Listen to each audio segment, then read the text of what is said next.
में यह स्पष्ट हो गया कि वो परमात्मा कवियों की तरह आचरण करता हुआ घूमता फिरता है। अब यहाँ देखिएगा, ये ऋग्वेद मंडल नंबर 9 सूक्त 95 का, ये 94 का ही है 4 वैसे तो, क्योंकि 95 तो यहाँ से शुरू होता है नीचे से, ये 94वां सूक्त समाप्त होता है। यहाँ 94 के ही 4 नंबर में क्या कहा है कि वह परमात्मा ऐश्वर्य के लिए सर्वत्र प्रकट है और श्री के लिए सर्वत्र गतिशील है। सब घूमता फिरता रहता है, इसका अर्थ ये है। और ऐश्वर्य को और आयु को, यानी कुछ समय के लिए यहाँ रहता है, उपासकों के लिए धारण करता है, अपने भक्तों के लिए ज्ञान देने के लिए कुछ समय यहाँ भी एक जीवन, यानी एक जीवन सा जी कर दिखाता है। कुछ समय यहाँ भी रहता है, लेकिन सहशरीर आता है, सहशरीर चला जाता है। अब ऋग्वेद मंडल नंबर 9 सूक्त 95 का मंत्र 2 में देखेंगे। अब इसमें क्या बताया है कि वह पूर्वोक्त परमात्मा साक्षात्कार को प्राप्त हुआ, यानी यहाँ आता है अपना, यहाँ अन्य रूप धारण कर लेता है। यहाँ आता है वाक द्वारा मुक्ति मार्ग को, वाक माने वाणी द्वारा बोल बोल कर मुक्ति मार्ग की प्रेरणा करता है।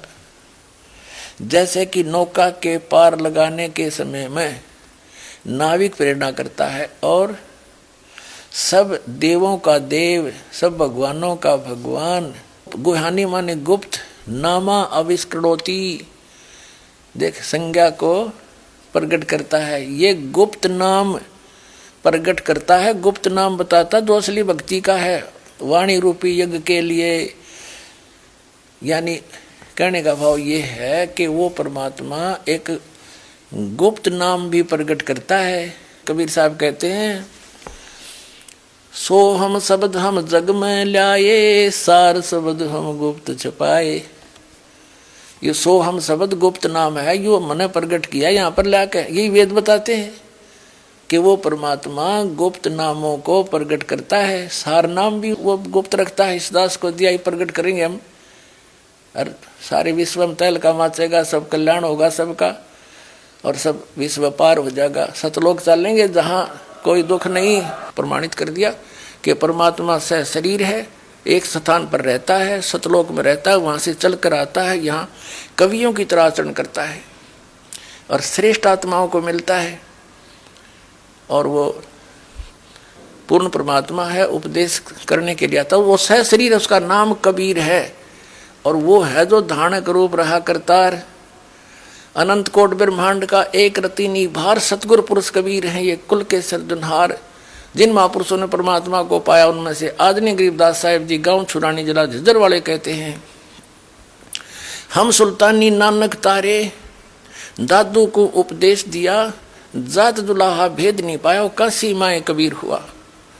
नानक साहब जी कहते हैं कि भाई सूरत मुल्क की वेश, ए ठगवाड़ा ठगी देश, खरासियाना बोता बार, ये धानक रूप रहा करता। दादू साहब कहते हैं, जिन मोह को निज नाम दिया, सोए सतगुरु हमार, दादू दूसरा कोई नहीं, वो कबीर सर्जनहार।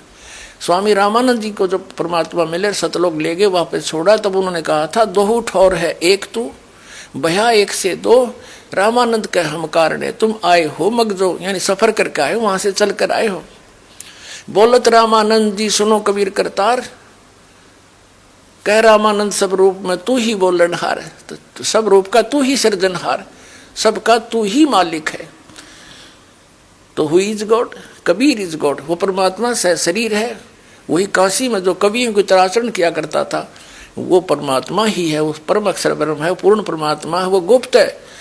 परमात्मा ने खुद कहा, कबीर साहब ने रामानंद जी से जब गोष्ठी हुई स्वामी जी से, कि ए स्वामी सृष्टा में सृष्टि हमारा तीर, दास गरीब, गरीबदास जी उसका वर्णन कर रहे हैं, अधर बसू अवगत सत कबीर, अवगत प्रोक्ष। और फिर कहते हैं, सुन रामानंद राम हम है वो परमात्मा।